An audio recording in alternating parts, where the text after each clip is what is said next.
terrorism or recruitment of terrorism is frustration in the youth, not being able to express themselves in any other field. So you have to enable them, create an ecosystem using the private sector again to bring them into this ecosystem which we want to harness their human development. This government, especially the Prime Minister, is leading from the front in human development. We need to go about it a lot more. Another small stat is, like I was telling you, 6% of technically skilled youth. That's an appalling figure from any stretch of the imagination. We won't build in 5 years enough schools. We won't build enough universities, but we can build enough technical and vocational training centers to equip these youth to go and deploy their human capital in Pakistan and abroad. We, being in charge of overseas Pakistanis and human resource development, one of the facts in 2015, we were sending out close to 1 million Pakistanis abroad. It was probably our highest, or was definitely our highest export in 2015. In 2018, that figure came down by a staggering amount, less than 400,000. 360, 370,000 we were stuck at.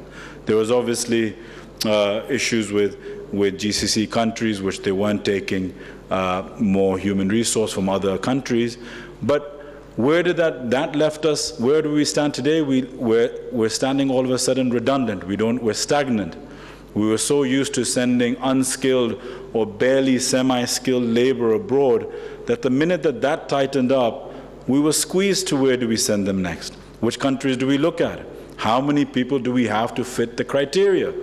We had, in my ministry, Qatar kindly gave us, maybe 3 years ago, a quota of 100,000 jobs. It sounded like a great thing. It's not. It's 100,000 jobs, but it's a small percentage of what they were actually giving out to the world. But again, you can't blame a country when you're not helping yourself. We barely, in 2015, sent them 5,500 people to Qatar.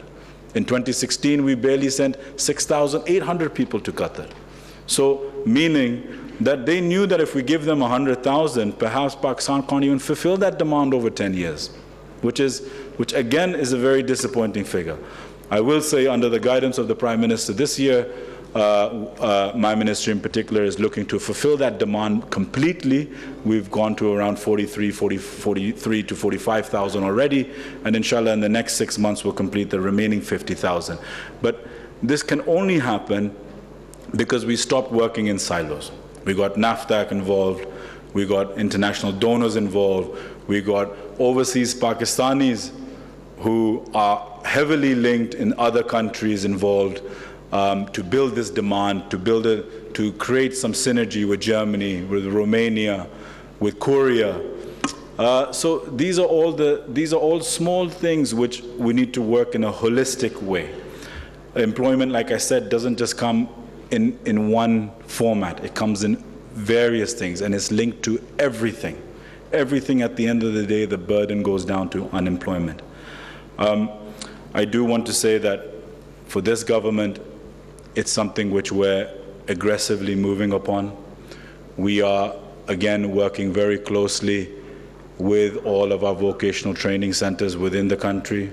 We are working with donors, worldwide organizations, to try to bring them in to help us, to also train us that how do we develop the mindset of a young human being? How do we enable him, make him or her confident enough to go out and express themselves within Pakistan and, of course, outside of Pakistan? Another thing that I want to mention is special economic zones. Special economic zones is something that we're concentrating aggressively, creating the atmosphere for businesses, FDI to come in, people even within the country investing in them to export out and create these zones which creates employment. We're looking at, again, the private sector to lead this. Another thing is obviously institutional reforms. We're looking at our civil service reforms. How do we improve those. We've had them from the colonial days. We've never even looked at them again since then. We need to create that atmosphere where people feel that red tapeism doesn't exist. Pakistan needs to progress. I learned from Dubai in technology when I was there last that when they built Digital Dubai, they had the most amount of resistance, even in a city like Dubai. But then His Royal Highness Sheikh Rashid himself took charge of Digital Dubai.